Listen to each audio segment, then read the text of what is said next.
Welcome to The Explainer.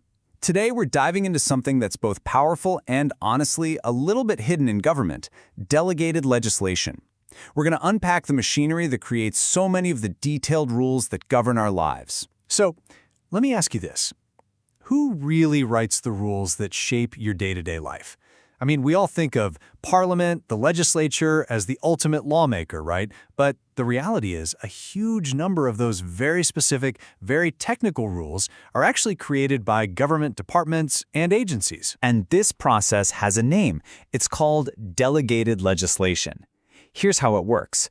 Parliament passes what's called a Parent Act. Think of it as a broad law that sets out a general policy. Then it delegates the authority to ministers or specialized agencies to fill in all the nitty-gritty details.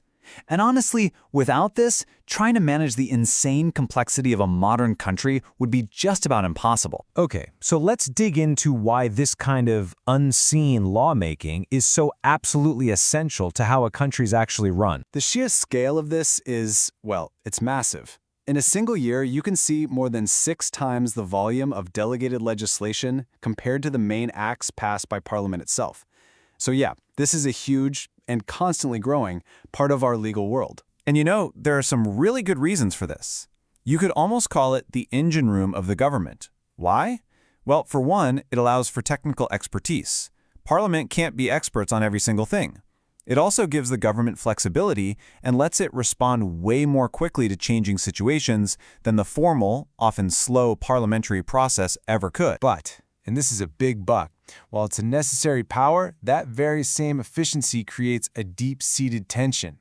It's a conflict that sits right at the very heart of administrative law. This conflict is often boiled down to 2 competing ideas. On the one hand, you've got the green light view. This approach basically trusts the government to do the right thing and focuses on efficiency. Let's just get things done. But on the other hand, you have the red light view, which is way more skeptical.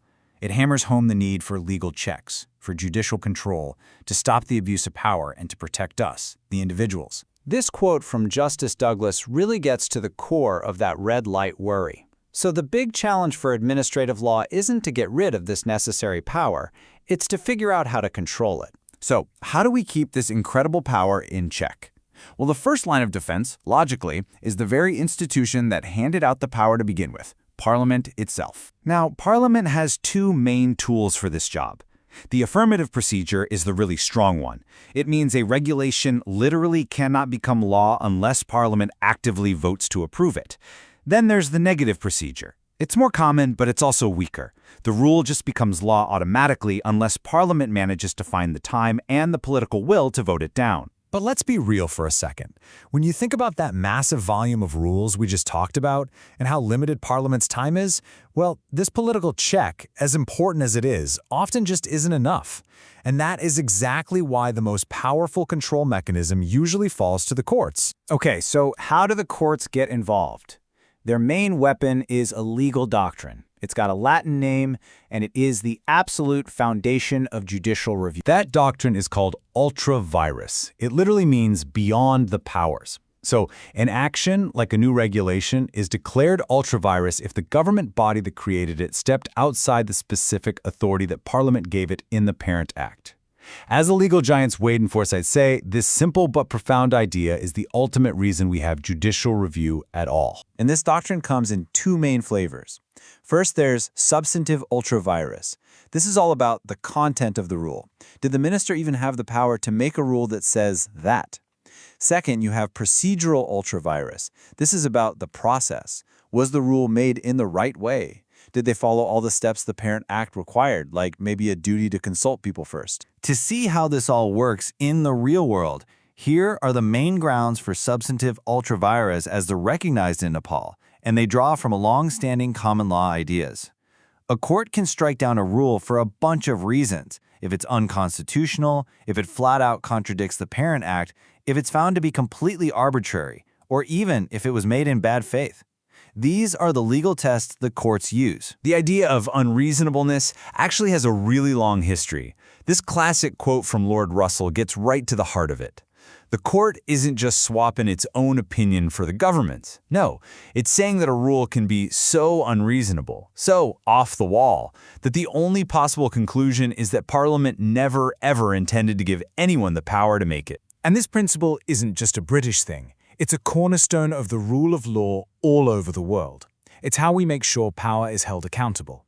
So to make this real, let's look at a concrete example from the Supreme Court of Nepal. In the huge case of Shimla Mahajan versus the Public Service Commission, Nepal's Supreme Court looked at a regulation that tried to add a new restriction that just wasn't in the parent act. The court didn't hesitate. It struck the rule down, calling it ultra-virus because it contradicted and, importantly, it narrowed the scope of the main law. This is a perfect, real-world example of a court policing the boundaries of delegated power. So what's the big takeaway here? At the end of the day, controlling delegated legislation isn't about some simple formula. It's an unending balancing act between really important competing values. The whole point of this area of law is to strike that delicate balance. You have to enable the government to actually govern. That's the green light. But you also have to protect citizens from the arbitrary use of power. That's the red light. And this absolutely requires a partnership between Parliament, who grants the power, and the courts, who police its boundaries. This is such a delicate task. The courts aren't supposed to be some superior policymaker. They're acting as impartial referees, making sure that every player, and that includes the government itself, is playing by the constitutional rules of the game. And that leaves us with a really critical question for the future of democracy everywhere. As our world gets more and more complex and the need for these technical, fast-paced rules keeps growing, is the power of these unelected rulemakers growing too fast for our traditional legal checks to actually keep up? It's a vital question for all of us. Thanks for joining this Explainer.